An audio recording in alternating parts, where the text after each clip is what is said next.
दोस्तों आज की वीडियो में हम आपको मलावी मुल्क के बारे में दिलचस्प हक़ाइक़ बताएंगे। मलावी कहाँ वाक़ है, ये कितना गरीब है, यहाँ की दिलचस्प रसूमात क्या हैं, यहाँ बसने वालों की आमदनी क्या है, यहाँ के लोगों के घर कैसे होती हैं, यहाँ लोगों का मज़हब क्या है, शादी कैसे करते हैं, मलावी झील दुनिया भर में क्यों मशहूर है। यही सब मौज़ूआत आज की वीडियो का मौजू है। चलते हैं वीडियो की तरफ। मलावी में 2 मौसम होते हैं। दिलचस्प बात यह है कि मई से अक्टूबर तक मलावी में मौसम सर्द और खुश्क रहता है। जून के कुछ दिनों में ज़्यादा से ज़्यादा दर्जा हरारत 26 से 27 डिग्री सेंटीग्रेड रहता है। बाकी दिनों में इससे कम ही देखा जाता है। मलावी एक गरीब लेकिन खूबसूरत मुल्क है। यहाँ के लोग पाकिस्तान के दीवाने हैं और किसी न किसी तरह से पाकिस्तान से वाक़फ़ हैं। अगरचे मुख्तलिफ़ इदारों के आदाद-ओ-शुमार मलावी की गुर्बत की अलग अलग तस्वीर कशी करते हैं, लेकिन आप मुल्क की गुर्बत का अंदाज़ा इस बात से लगाएं कि वर्ल्ड बैंक की 2022 की रिपोर्ट के मुताबिक पाकिस्तान की सालाना फ़ी कस आमदनी तकरीबन $1600 जबकि मलावी की तकरीबन $400 रही। वर्ल्ड बैंक ही की 2019 की एक रिपोर्ट के मुताबिक मुल्क की 70% आबादी रोज़ाना $3 कमाने से भी कासर है। आलमी दर्जा बंदी में मलावी को दुनिया का 7वां और बाद रिपोर्ट्स के मुताबिक चौथा गरीब तरीन मुल्क करार दिया जाता है। आलमी आदाद-ओ-शुमार कुछ भी कहते हों, मलावी बहरहाल दुनिया के गरीब तरीन ममालिक की फ़हरिस्त में बहुत ऊपर होगा। अगर शहराओं की बात करें तो मलावी में मोटरवे तो दरकिनार, हमारी जीटी रोड की तरह कोई डबल रोड नहीं है। शाहराह को दरमियान से पेंट करके इसे डबल कर दिया जाता है। दारुल हुकूमत ली लॉन्ग वे की तकरीबन सारी की सारी सड़कें टूटी हुई हैं। ली लॉन्ग वे में इस्लामाबाद की तरह हाई राइज इमारतें नहीं हैं, अलबत्ता कदरे कम ऊंची इमारतें पहले से मौजूद हैं। अच्छे शॉपिंग मॉल और बिज़नेस सेंटर भी मौजूद हैं। मलावी में ज़्यादातर लोग साइकिल पर सफ़र करते हैं, पैदल चलने वाले भी बहुत हैं। यहाँ कम लोगों के पास अपनी गाड़ियाँ हैं। इनमें से भी बहुत से तनख्वाहदार महीने में चंद दिन ही गाड़ी चलाना अफोर्ड कर सकते हैं। इसके बाद वो पैदल चलते हैं या किसी मुश्तरका सवारी का इंतज़ाम करते हैं। बाईसाइकिल वहाँ आम है, बल्कि लोग इसे टैक्सी के तौर पर भी इस्तेमाल करते हैं। बहुत सौ को ये याशी मैसर नहीं और पैदल चल कर एक जगह से दूसरी जगह जाते हैं। मलावी में बाइकिया सर्विस भी मौजूद है। इसके अलावा यहाँ कोई मुनज़्ज़म टैक्सी सर्विस तो नहीं, अलबत्ता छोटी 660 सीसी कारें बतौर टैक्सी इस्तेमाल होती हैं। जाबजा ऐसी छोटी गाड़ियाँ इंसानों और सामान से ठुसी हुई दिखने को मिलती हैं। ज़्यादातर जापान की सेकंड हैंड गाड़ियाँ लोगों में मकबूल हैं। लोग ईंटों से बने और घास फूस या टीन की छतों वाले इंतहाई सादा घरों में रहते हैं। शहरों में अलबत्ता जदीद तर्ज के मकान हैं।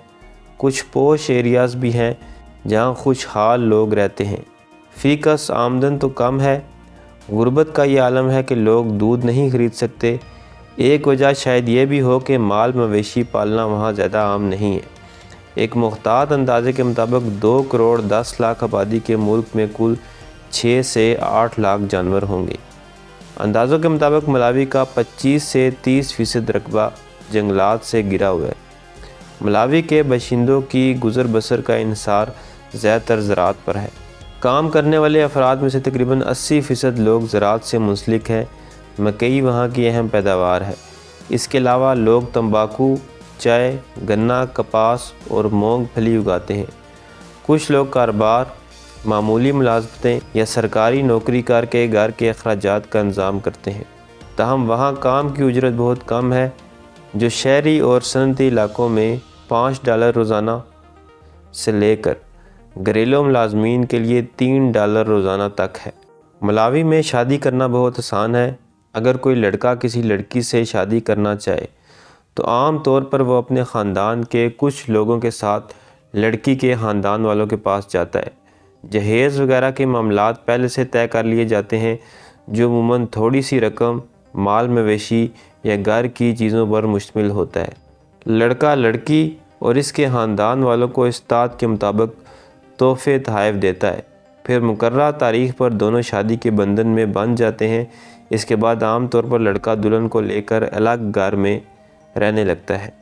शहरों में सूरत हाल कुछ बदल रही है और पसंद की शादियां रवाज पाने लगी हैं। کچھ علاقوں میں ایسا بھی ہوتا ہے کہ لڑکا شادی کے بعد دلہن کے گھر پر رہائش اختیار کر لیتا ہے۔ ملاوہ میں ملاوی جھیل لازمی دیکھنے والی چیز ہے۔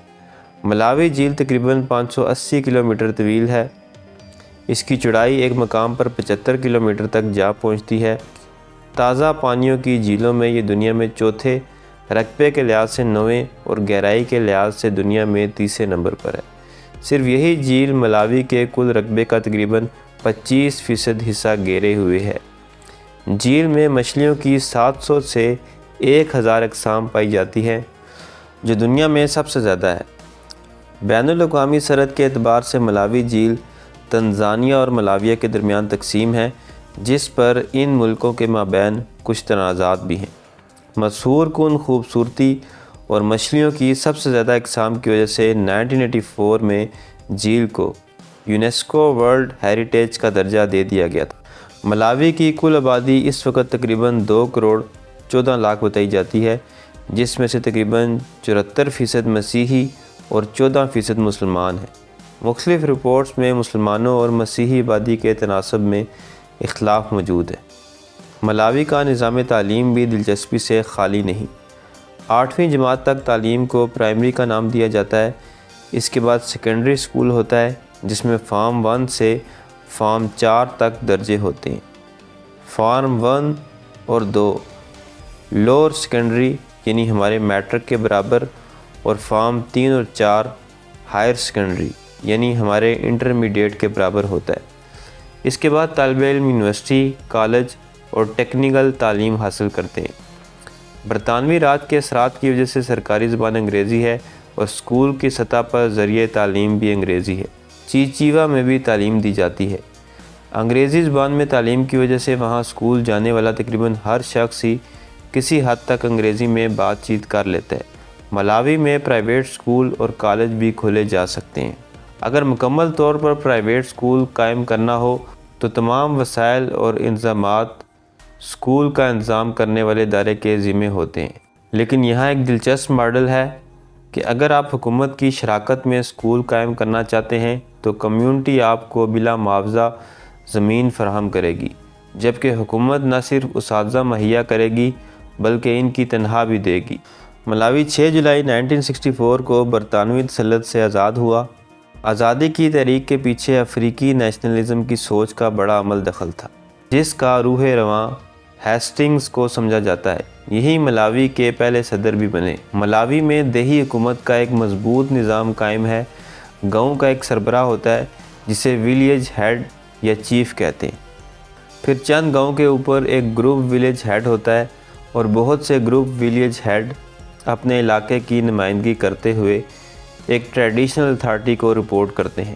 عموماً ہر سطح کے سربراہ پہلے والے سربراہ کی اولاد میں سے چنے جاتے ہیں، تاہم کسی حد تک گاؤں کے لوگوں کی مشاورت کا دخل بھی ہوتا ہے۔